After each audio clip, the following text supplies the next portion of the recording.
Yo, yo, yo. It's Thursday night. Welcome to Reverse Polarity. And also welcome to my third week of sickness journey. Really? Dude, I cannot I don't feel great, but the cough, man, just hanging around. Dang, that sucks. But hey, here I am, joined as always by Dean, Hi. the guy who has a cool audio shirt every show. I try. Yep. No, it's funny. We were talking. It's funny.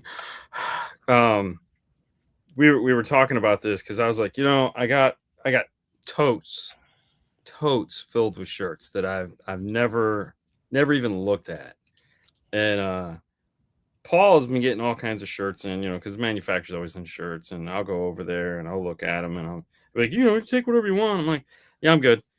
I don't want any more.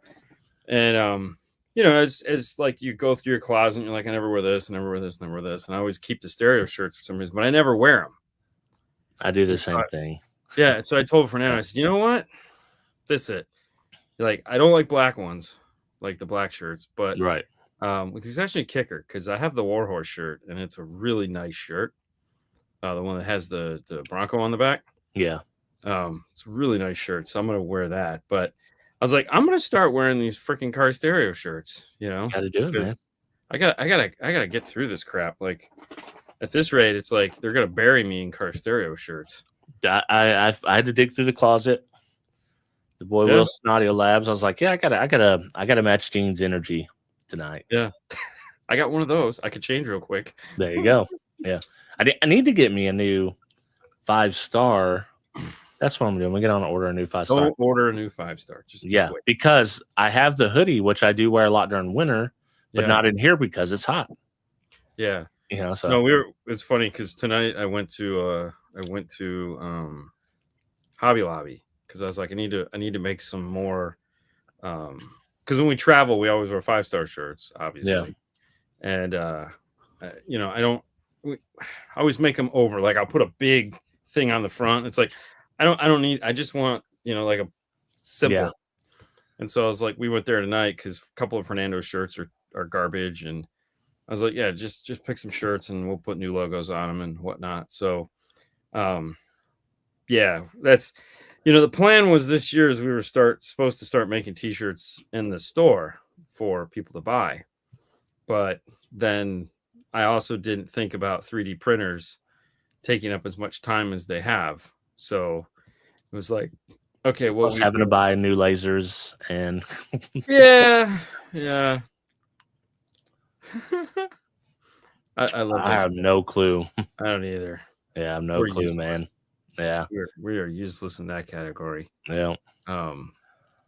But yeah, so it's like going through and so the next day I have to like go through and pick out some stereo shirts that I'll take with me on vacation. Really? I've got a ton too, man. I need to start wearing them more for sure. Yeah, especially the ones that are like the like this one. I like the it's a thin, not one of like comfort colors. Right. Like it looks like that's how that Clayton is. I also have one. One of my favorites is a Rockford Fosgate, but it's a completely white shirt with gray lettering. Yeah. So it's like I'm so clumsy. Like 100% first time I eat that thing's getting stained. I actually have a classic one of those. Yeah. That I got from Todd Ramsey, and I wore it the other day, and I got so much shit from the girls. Really? Oh yeah, a white shirt. Wow, I can't believe you're wearing a white bold shirt. Move. After Labor Day? Yeah, I know. And I was like, what the hell, man? Like, I'm like, this is a classic Rockford Fosgate shirt. She's like, yeah, classic. And I was like, damn, like you girls are harsh, man. Cold as ice, man. Oh, totally. So I was like, all right, so put it back on the hanger. Put it back in the whole week of that. Yeah, can't ever wear that again. Yeah, it was so weird, man. I was like, because they never say anything, but something about wearing a white shirt, and they were just like, yeah. Nope. I mean, it's a bold move. It's a bold move. Really? Yeah. It's just a white shirt. But it's that shirts and hats. I got a lot of shirts and a lot of hats. Yeah. And I keep buying more hats, which is really stupid. Hey, they're useful. They can be, you know. Yeah.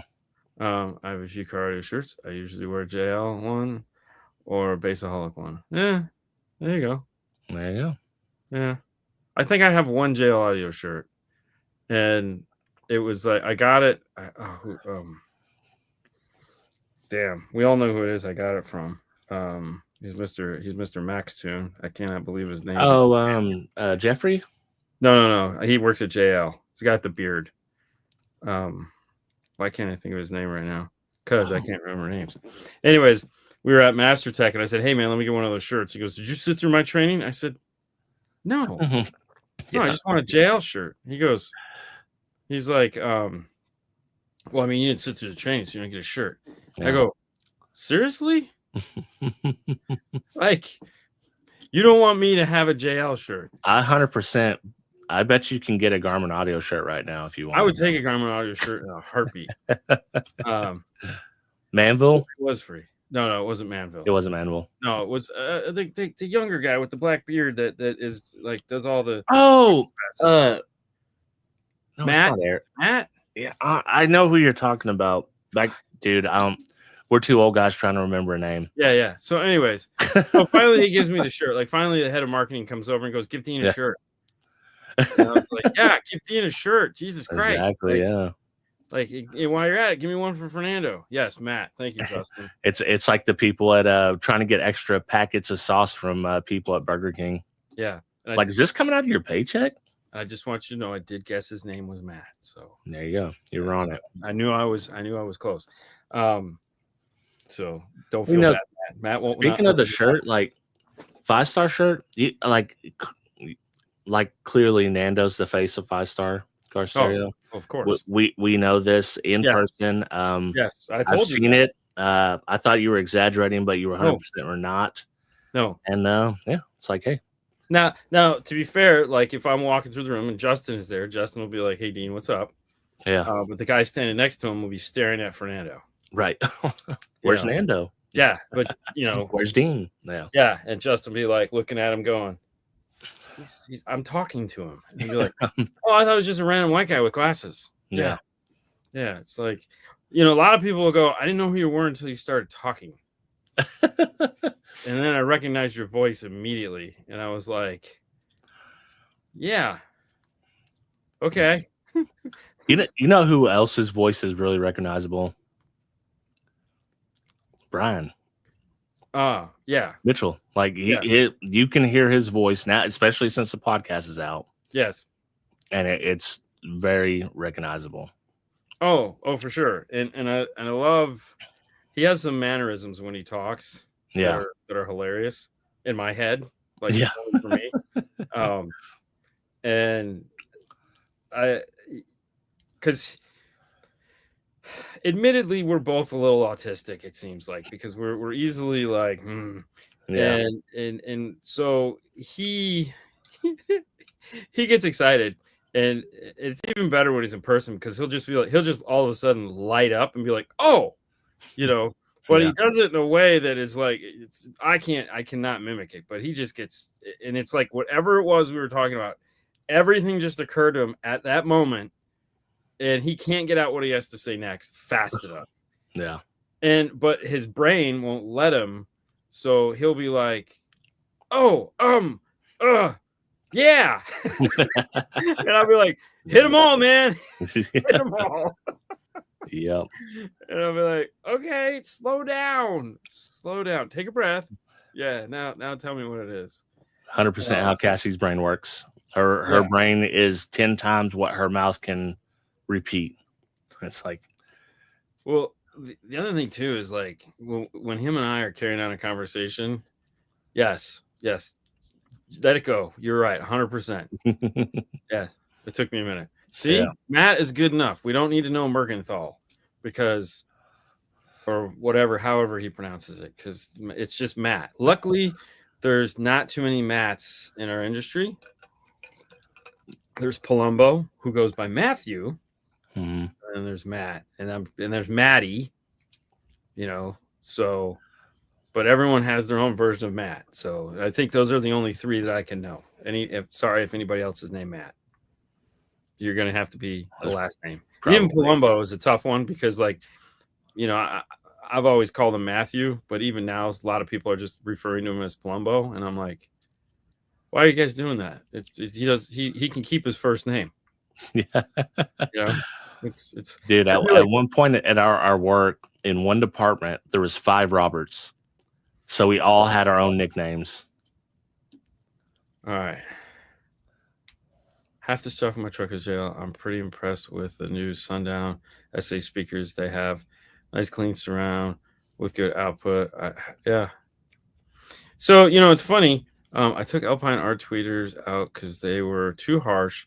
I'm digging the Sundowns. Yeah, there you go. I can understand that. Yeah. I actually like the Alpine Art tweets. They're not terrible. I like the older Alpine Art tweets, but I also like them. That's the only ones I experienced. Yeah, honestly. I need an EQ. I need the EQ. They need EQ. Like, they're great to EQ. But we got sidetracked. No, so we worked on that Mustang this week that was in the Instagram feed. And when the guy came to pick it up this morning, he had a system in it. So, like, he had, and he was trying to tell me how he came up with what he had, because he had, like, DC tweeters in the dash.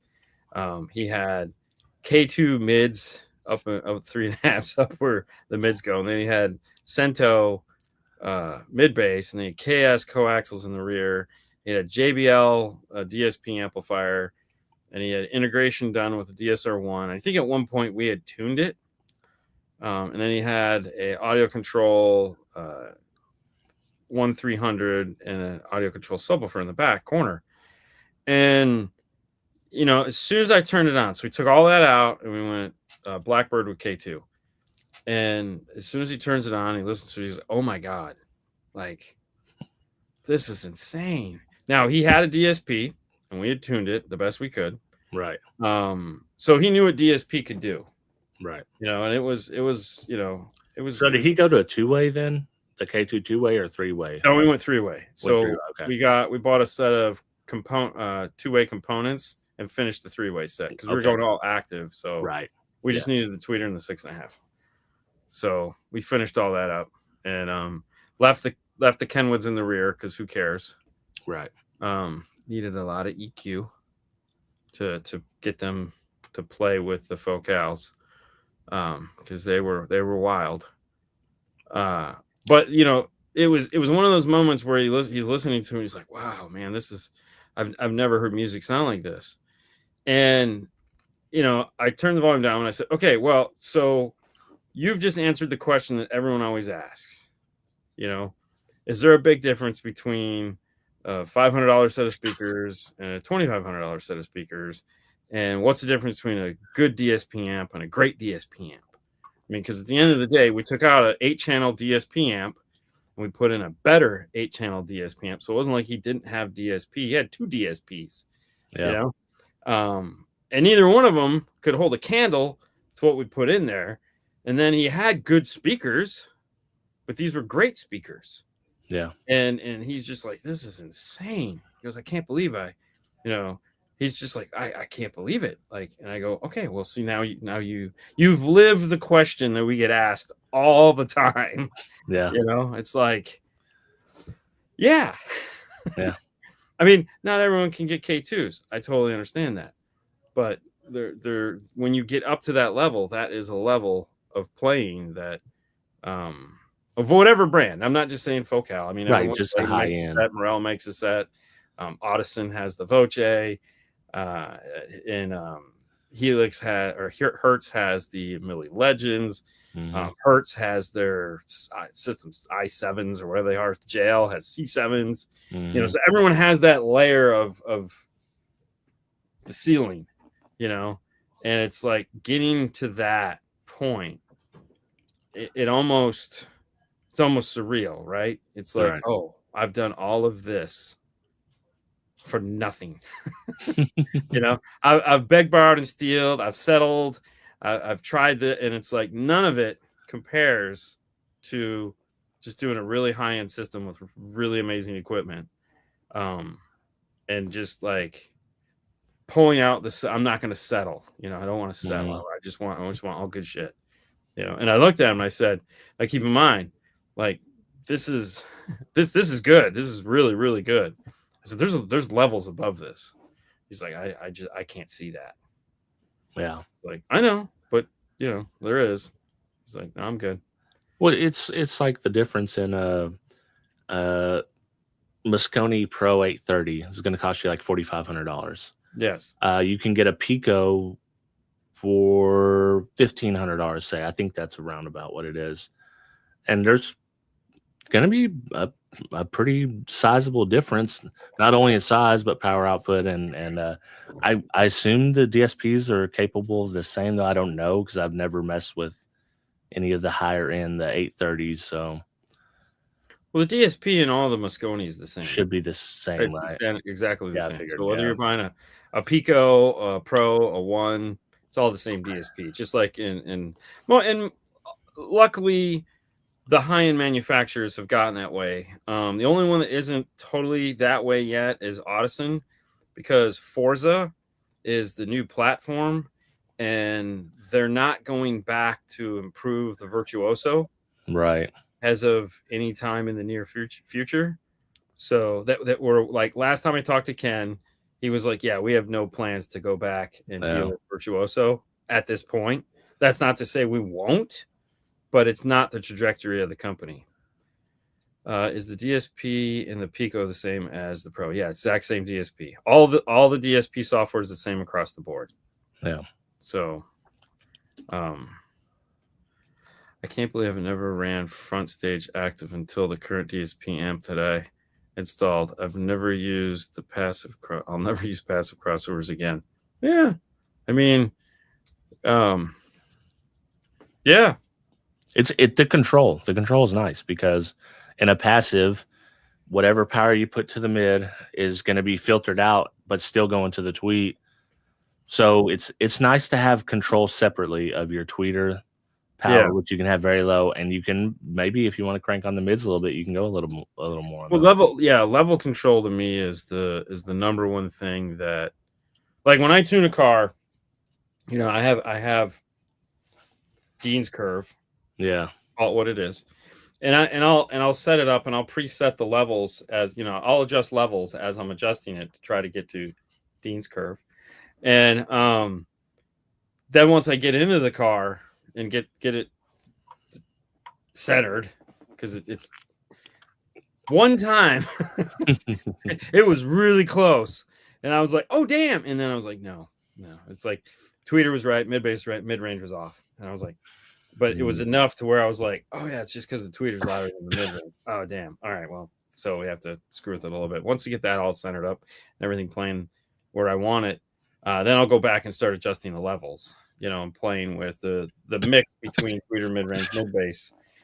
Subwoofer is always just as loud as humanly possible, because let's be honest, that's all anybody wants, right? So I run Silk Soft Dome tweeters in all my whips, even my daughter's Power Wheel Jeep.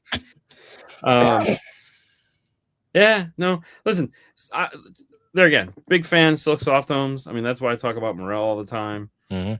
There's a place for every speaker, and there's a person that likes every. There's people that like everything. So, and I don't mean like people like everything. There's something to love. There's love everywhere. Let's just say that. Right. Welcome to Love Island. And some people love Silk Soft Dome. Some people love Hard Dome. Some people like horns. Some people don't like horns. I mean, some people are perfectly content with middlers. I'm not one of them. Yeah. So yeah, it's cool. I don't care. I mean, I just want people to be happy with whatever it is. I will say that, when we get a Focal tweeter, because we are doing DSP, I don't know how much it sounds like out of the box anymore. Yeah. Because we're immediately tamping that down. Yeah. So they do a pretty good job with their passives of making them sound pretty good. And their mids play up super high. Higher than most mids that I've ever messed with, especially when you're using the passives. Yeah. I never knew my tweeters were screaming until I was able to turn. Yeah. And that's the thing, like being able to hear each speaker individually. It's a good way to find rattles. It's big plus. It's a good way to find out what your mid bass, I should say, is doing to your door. Right. And like, because you can really dig in deep and be like, oh, where's that rattle coming from?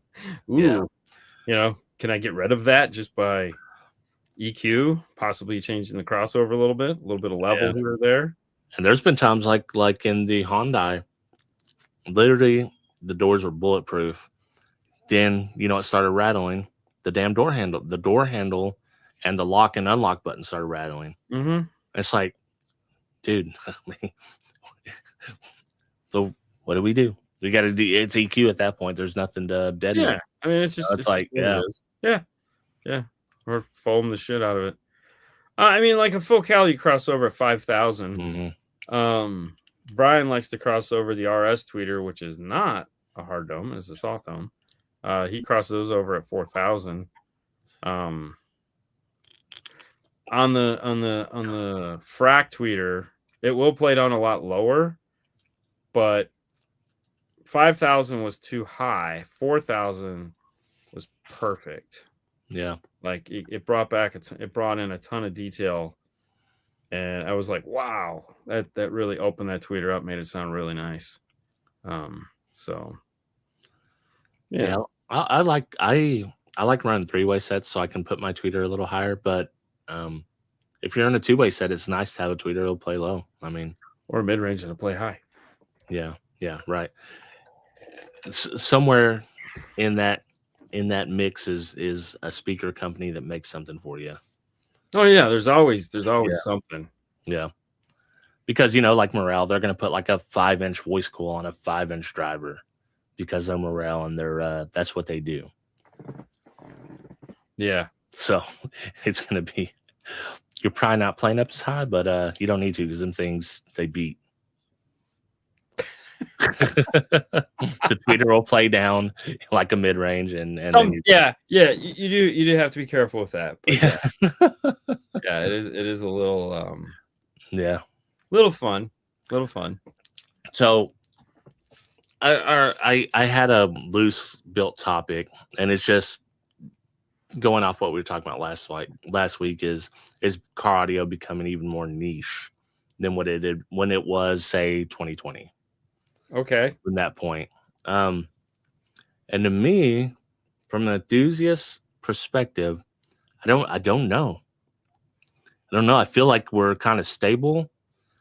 Not all companies are stable. Basshead companies, I feel like, are in danger more so than the average consumer because they had a big explosion when all the COVID checks started hitting.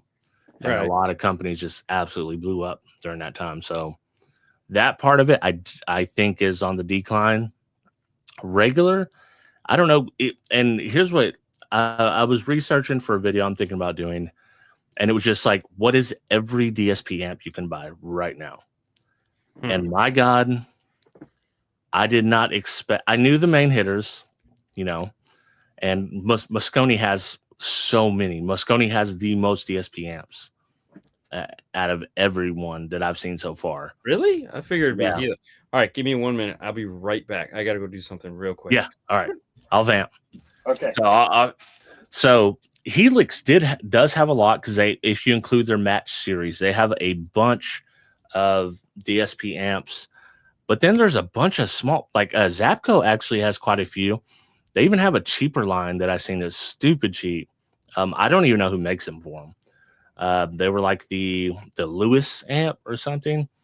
Kind of interesting. I don't know if it'd be for me. I would like to get it for a video. I think it'd be fun. But as far as what I want out of DSP amp, probably not the one. But then there's smaller companies like DS18. DS18 is not that small, but they have a DSP amp. I believe Downford Sound might has one. Maybe. I know they have a DSP. I don't know if they have a DSP amp. Audison, Forza. Yeah, and Audison, dude, I actually like Audison, but they do abandon their software quickly. So that's one. There's Cicadia has it. Museway audio control. Yep. for sure. And Joseph, he just lives right up 45 minutes from me. Yes, the budget line is Harmony. Who makes them for them? I don't think that Zapco makes those. I could be wrong though. Recoil is a decent DSP. Is it a DSP amp though? That's what I was specifically looking at. So there's quite a few. Obviously, the Mosconis are pretty attractive. You can get them at a pretty affordable price, in my opinion, around $1,200, $1,300 for an 8-channel. It's not terrible. The Audison you get for about $900. Then if you want to throw in like the kicker, the new LX 1307, that's kind of DSP light. It's not a full-on DSP, so it's somewhere in between. There's a Pioneer one. What else is there? There's Audio Designs, or what's the AD, the other company? They have them. And then we also have, the Recoil is a DSP amp. Okay, I'll have to check that out. Yeah, I'm starting to put together a list. I think it'll be a cool video. Just kind of talk about ones that I've never played. Audio Dynamics. Thank you, Dev. They have one. And there is I'm trying to think if there's any we didn't mention. Sorry about the cough.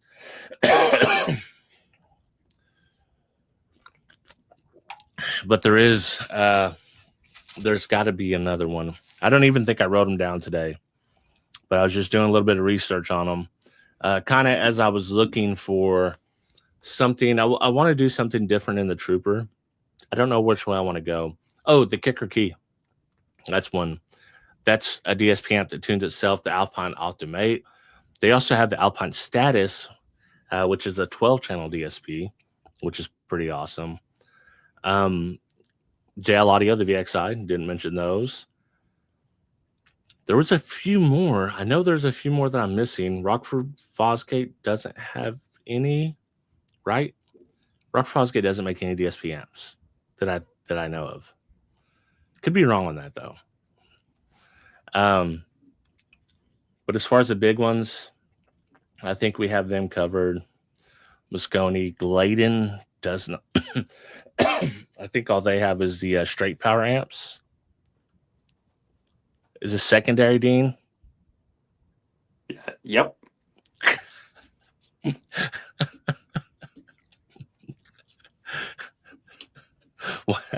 What happened? I just had to go to a different part of the house. Oh no. Oh man. That's okay. Yeah, it's all good. I was rattling off every DSP amp I could think of. Yeah, no, I was listening. I do not think that I missed any. I don't think I missed any, unless it's a really niche. I mean, we even went down to DS18, who has a DSP amp. Oh, yeah. Oh, here, I'll remove it. We're all good.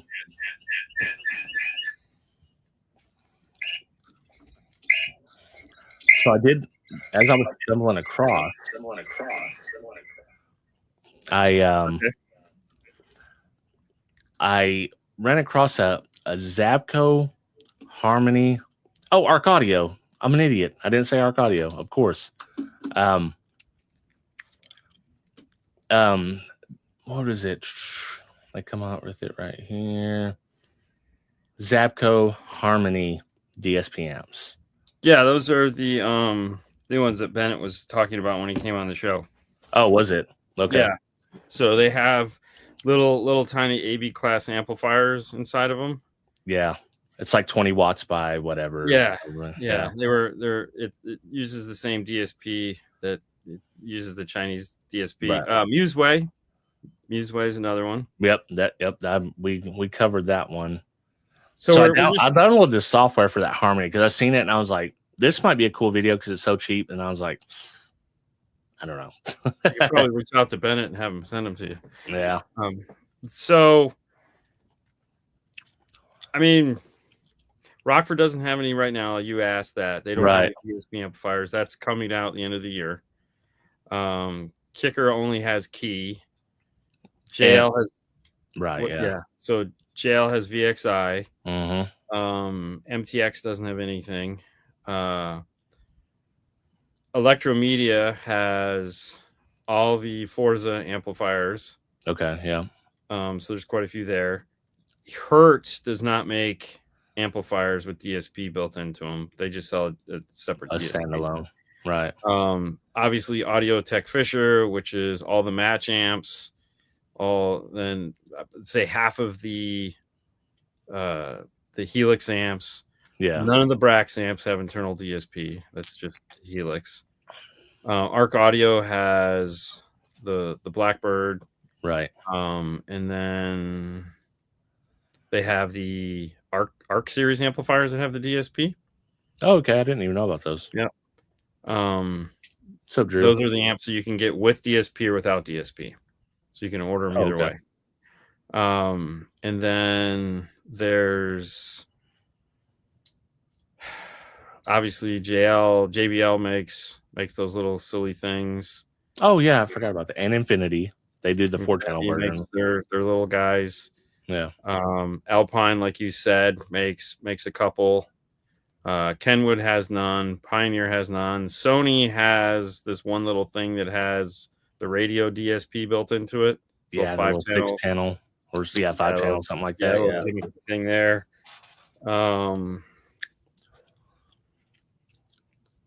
Obviously, Audio Control has the D series amplifiers. Someone had said that. Phoenix Gold only has DSP amplifiers in Europe. So there's that. Rockford is not adding the DSR1 into an amplifier. They're just making all new stuff, all new DSP. Yeah, they're putting a 360.6 in there. No. Well, that's why they hired Doug to help them with DSP. So yeah. So that's a shit ton of DSP right there. Yeah.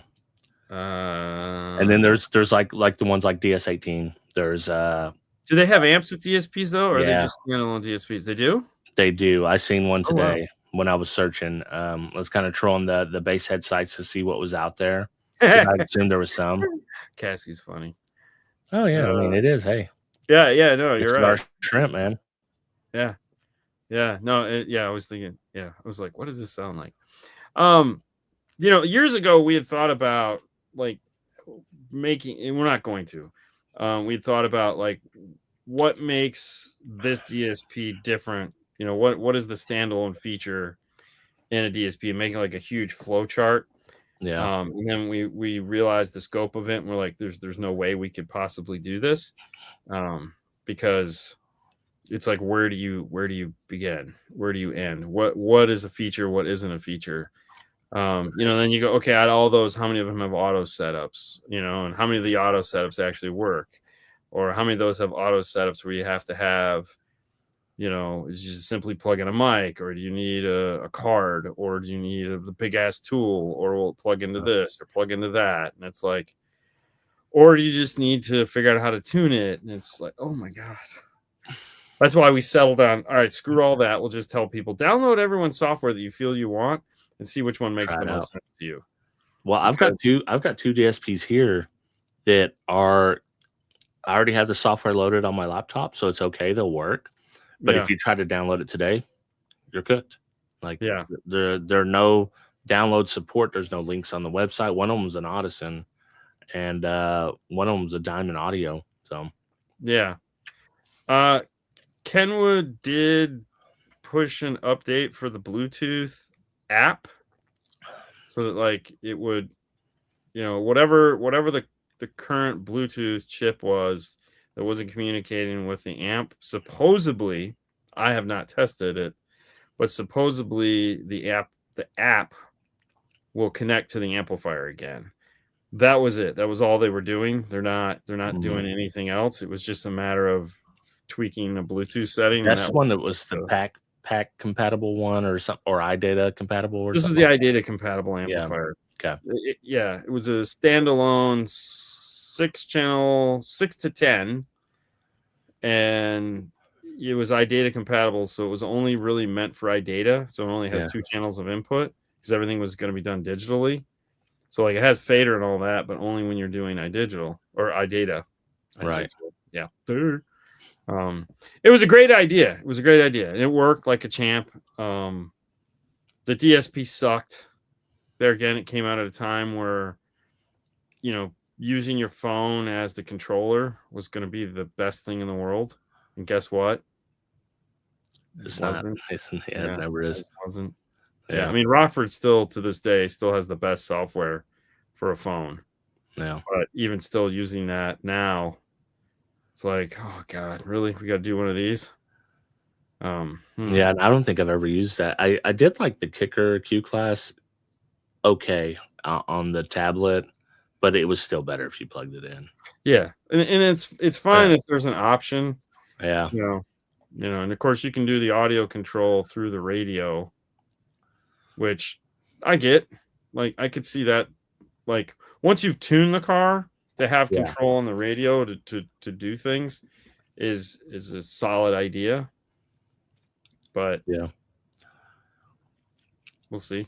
Well, I was just kind of looking through, and I really don't know what I want to do on the Trooper yet. I need something loud because I'm going to have like 3,000 watts for the sub, and it's the test vehicle. But also, I mean, you're never going to be able to keep up with 3,000 watts on the sub and sound good in the front stage, in my opinion. It's tough to get out of that volume. But the amps that piqued my interest the most are obviously the Blackbird and the Moscone line of amps. Those are the ones that are kind of not the Pro 830 for sure. Come on, man. We're talking like Pico or the other line. So really, so I feel like the Pico sits a little below the Blackbird. Yeah. Performance wise, the one and the Blackbird are like neck and neck, and the one is cost more money than the Blackbird. It's an AB class amplifier, so that's a lot of the mystique of that is it is an AB class amplifier. So like you can get a great DSP amplifier that's AB class. That's the selling feature of the Moscone 1 and Pro.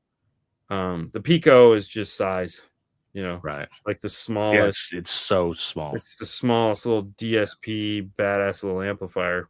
The Blackbird's pretty small itself.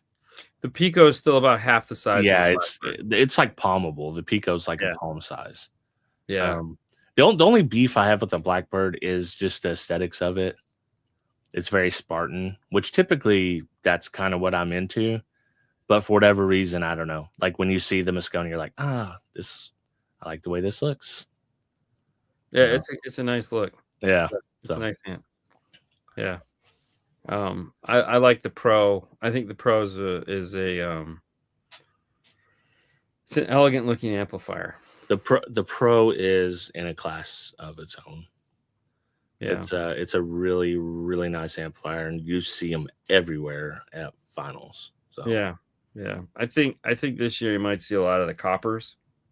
Copper. I bet you. Yeah.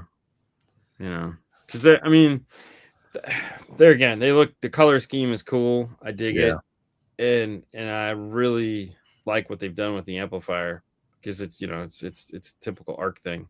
Yeah, but it's like there's something about the look of the Pro that is just like, man, that's pretty.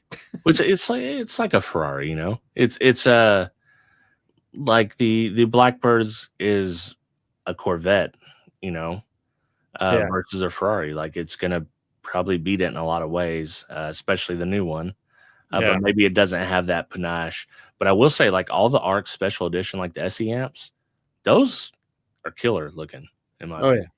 And that's kind of how the coppers are in that same vein. Yeah. Well, I mean, it's built on the same idea, so it's not like it's not. Waiting on Kicker to release a standalone DSP. Keep waiting.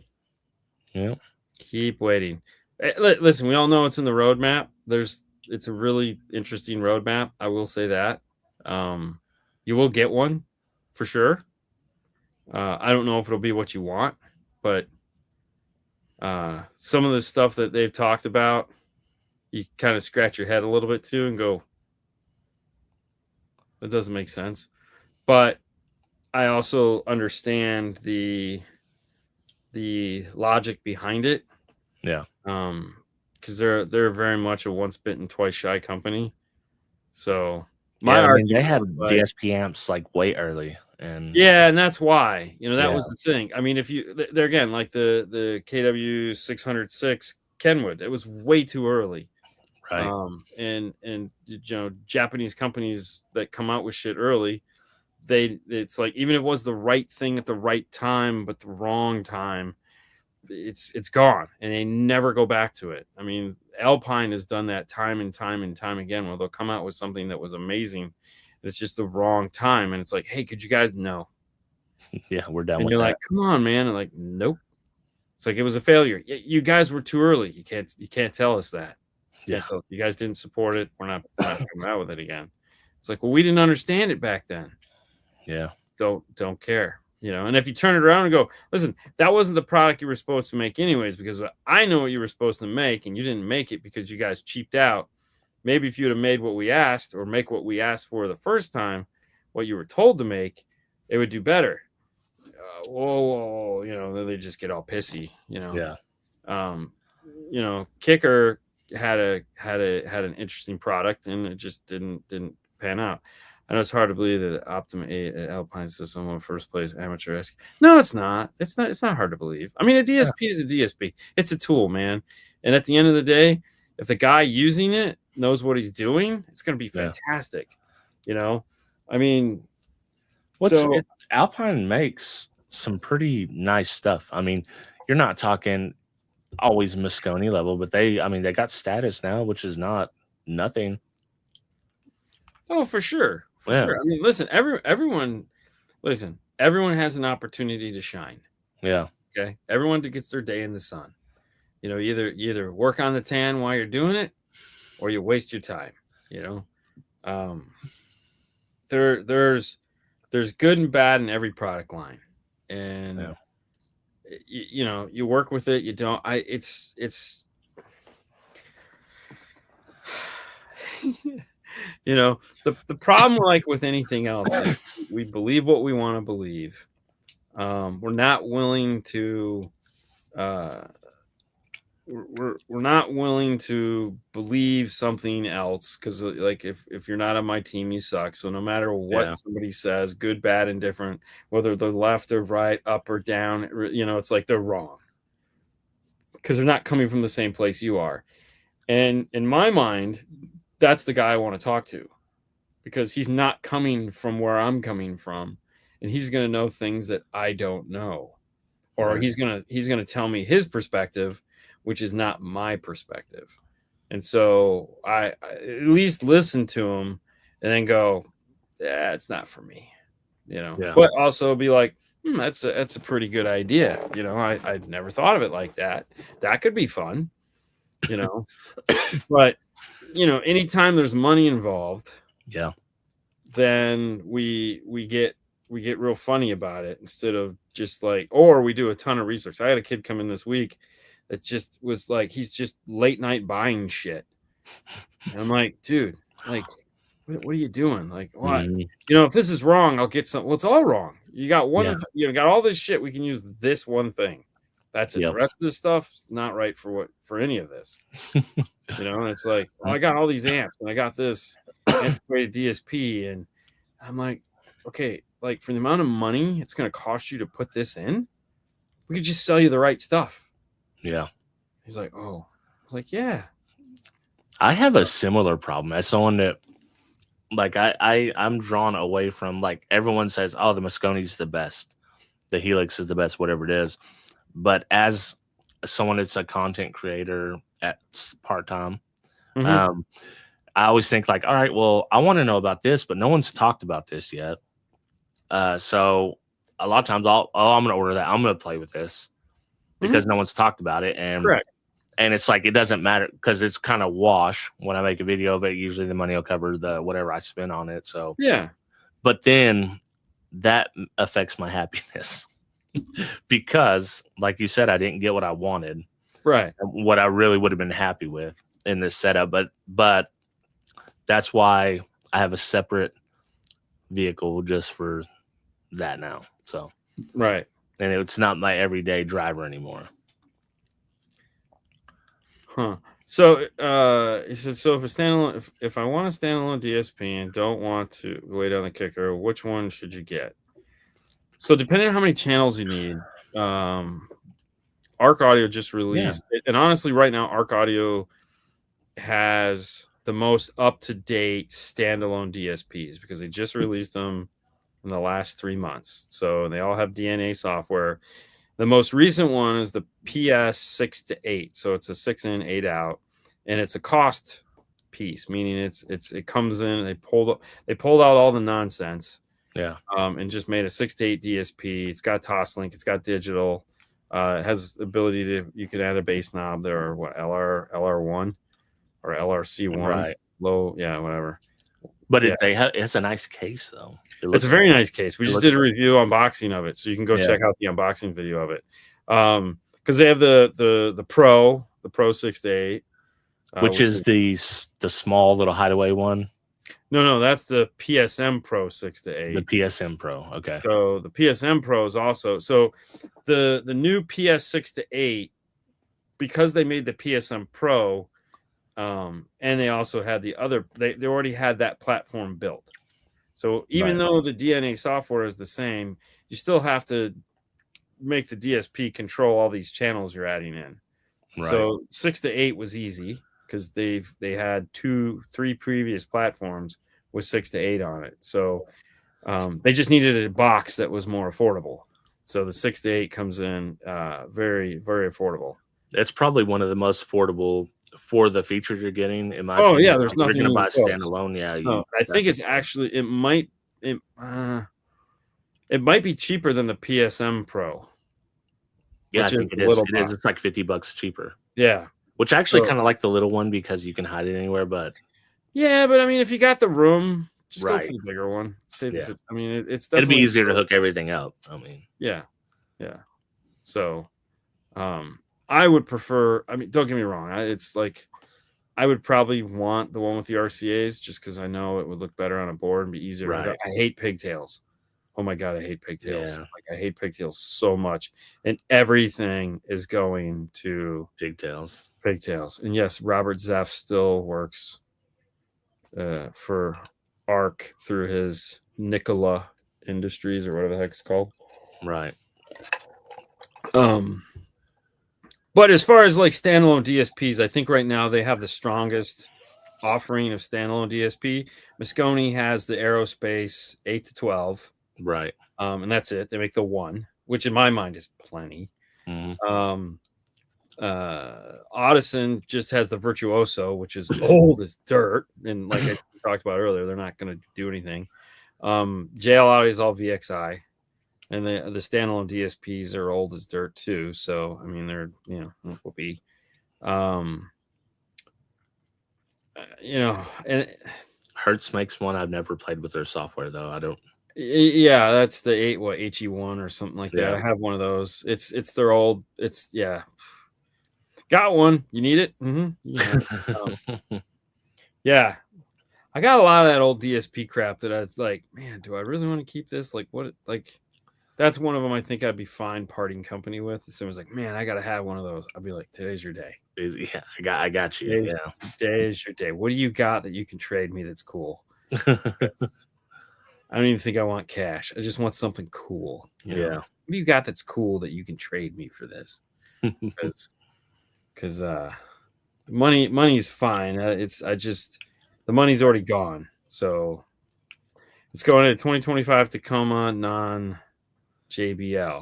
So Christopher, what you want to do is this is a, I'm not going to say simple, but I mean simple in the sense of here's all the boxes you need to tick.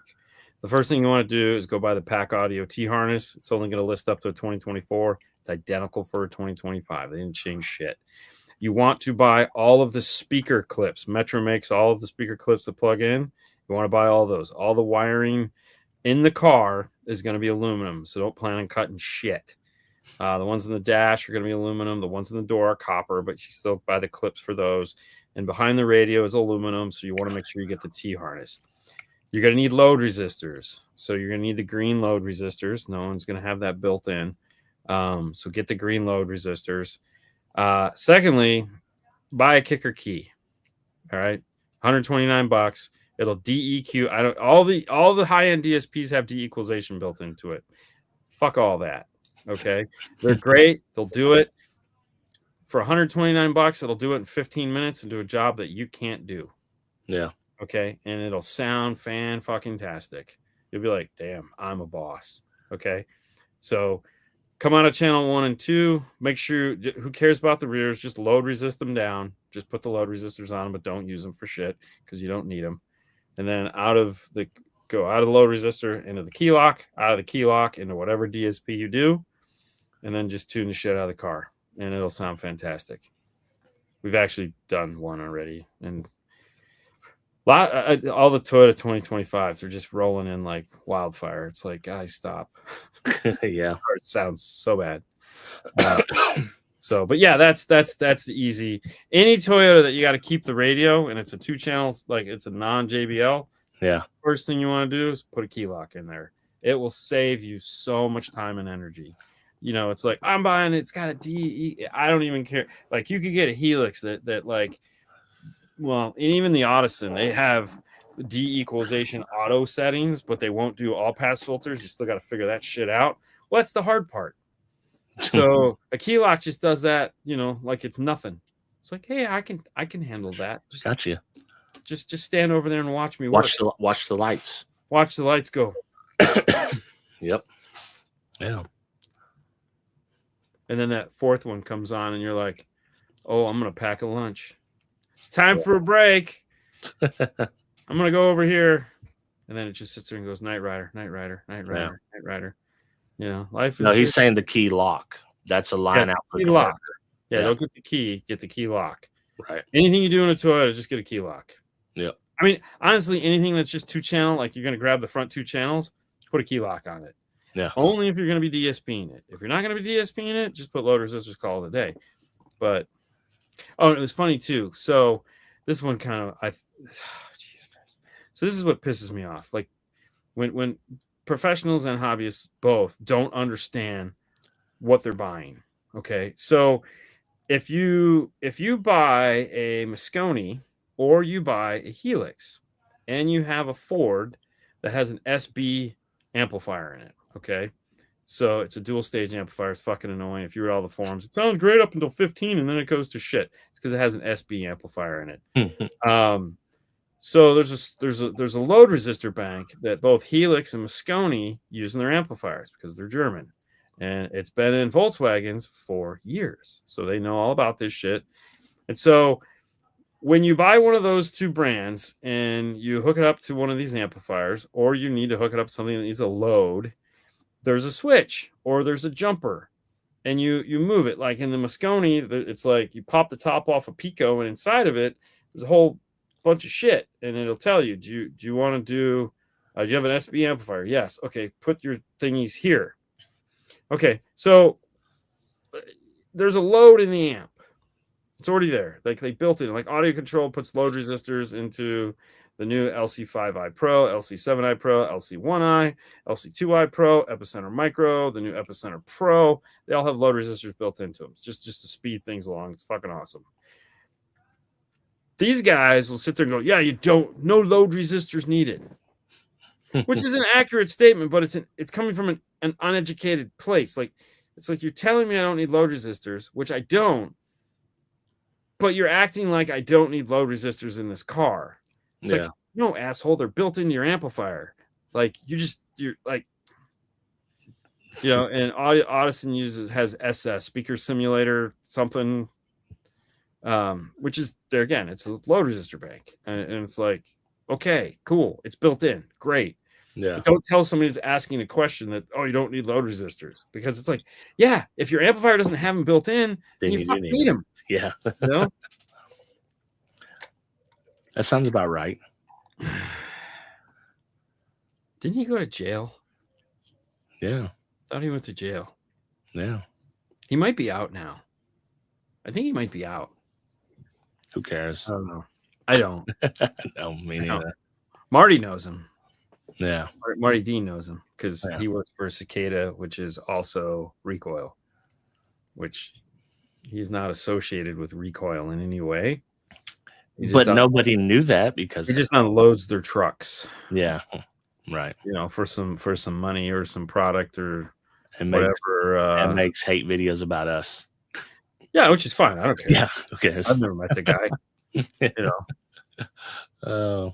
I mean, hey, cool. Whatever gets you clicks, man. No, he could be a great guy. I don't know. But yeah, I don't know him. No. Yeah. Don't know him, never met him. Watched a couple of his videos where he was talking shit about us, and I was like, I don't even know this guy. Like, no. How can you talk shit about somebody you don't know him? Back in the day, he used to have a lot of 80 ST equipment, like Weco plugs. Yeah. So I used to buy them on eBay back then. He gets out in about 5 months. Oh, that's fantastic. I mean, hey, listen, it sucks for anything. I mean, like, no one wants to be arrested. He ate somebody too. I mean, honestly, the funniest time was there's a pretty big club of us. when he went crazy on Steve over like that line output converter. Yeah. Yeah, it was like doubling down on a line output converter, and even so much so that Tony made a whole video using an AP to show how nasty line output converters were. It's like, I mean, great, you know, that these guys thought he's enough of an influence to affect that. It got us. I mean, I was amused. So I mean, thanks. Yeah, I think it was all started when Steve was testing the line output converters. Was like, yeah, this sucks. Then I think he tested a Kicker King and was like, whoa, actually, the Kicker one was yeah. He talked about hi-fi. He said, I think he referred to me as some guy. Yeah. Yeah, it was interesting. We all watched it. It's okay. I mean, it's fine. I mean, listen, there's another that stupid guy that makes the T harnesses that says he invented T harnesses. I don't even know who that is. Yeah, it's I honestly can't think of his company, but he literally says he calls out Mark and 5-star on a page. Oh, really? Oh, yeah, it's fucking great. I get people send me when they find him, they'll send me screenshots of this going, dude, you know who this guy is? I'm like, no, you don't even make T harnesses. You install them.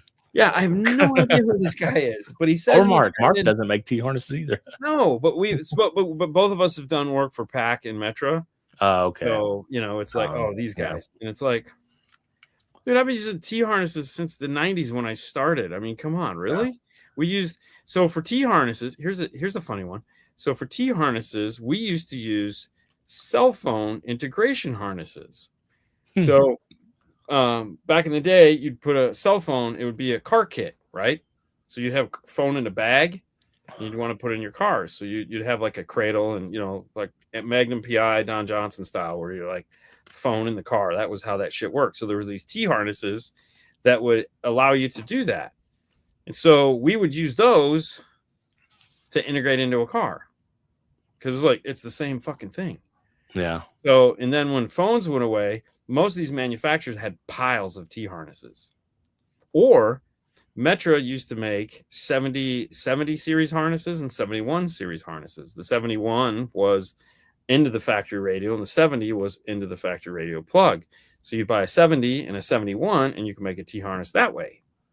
And PAC had BHOs and BHAs. Yeah. And so you would just buy like 2 BHOs, or I think you'd buy like 2 BHOs and then like 12 BHAs, because every now and then you'd need to make a T harness. So like we've been using these things for years. Dude, T harness vehicle specific T harnesses are a godsend, because back in the 90s, I mean, you guys knew about them as per pros, and you were making them ad hoc. Yeah. But like DIY dudes, There's like you could get one for your radio, and it wasn't a T harness. But back in the 90s, man, people were cutting their fucking harnesses off. Like, oh yeah, dude. Oh, that was an epidemic. Even just to put a radio in, where dude, you'd pay to get your radio. Like, hey, do you want to buy the harness? No. Yeah. Cut the harness. What? Yeah. Like, dude, it's $12. Oh, trust me, man. Yeah. Like some of the shady shit you do back in the 90s, like, dude. Yeah. Cut the harness off. Wow. I mean, I did all that crap too, but I was. Yeah, everybody did. Listen, I was dumber than I am now. If that's pretty hard to believe. Dude, Fernando will come in and it's like these guys, that speak Spanish will come in and they'll be like, so he'll have to go talk to them. Like 2024s with fucking JBL systems in them, and they're back there cutting the fucking harness out of the car, and he's like, he goes out there and sees that, and he goes, "Nope, yeah, man. Sorry about your luck, bro. Yeah." You might want to put that all back together and just plug that factory radio back in, because none of that is gonna work. I was able to outfit my recoil speakers. No, listen. So recoil now is run by Ron, and Ron, who, if you ever meet, he has 9 fingers. And he used to be the national sales manager for JVC. He just retired from JVC last year, I think. And then he got hired. He was going to retire. And then Larry, that owns Recoil and Cicada, were like, hey, we want to really push the Recoil brand. So we hired Ron. Ron's fame is he started RTTI at Rockford, which is their education track. And he will tell you that. Really nice guy. He was actually, him and Marty from Cicada were in the shop on Tuesday because they were flying home. And so they had to, our shop is on the way to the airport. So they were like, hey, we're going to stop by. And I was like, okay. So Marty, Ron, Rich from RVDFL.com, and then another guy from Woofer, which I cannot remember his name, was there, and they all just hung out in the install bay while we were working. And I was like, okay, yeah. So, very nice. Yeah. Hey, Ricoh makes some, for budget gear. They make some decent stuff that I tested their voltmeter. I thought it was okay for the money. It was like a base knob voltmeter thing.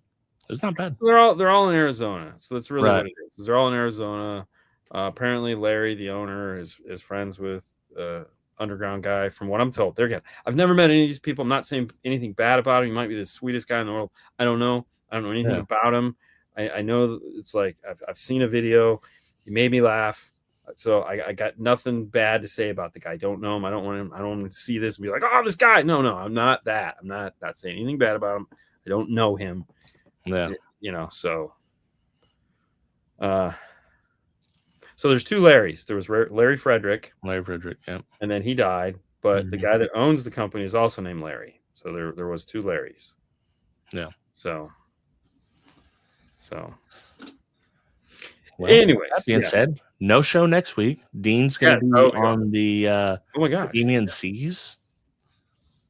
Yes, Larry. See, look at that, Melissa. Boom, dropping it in. She's ready.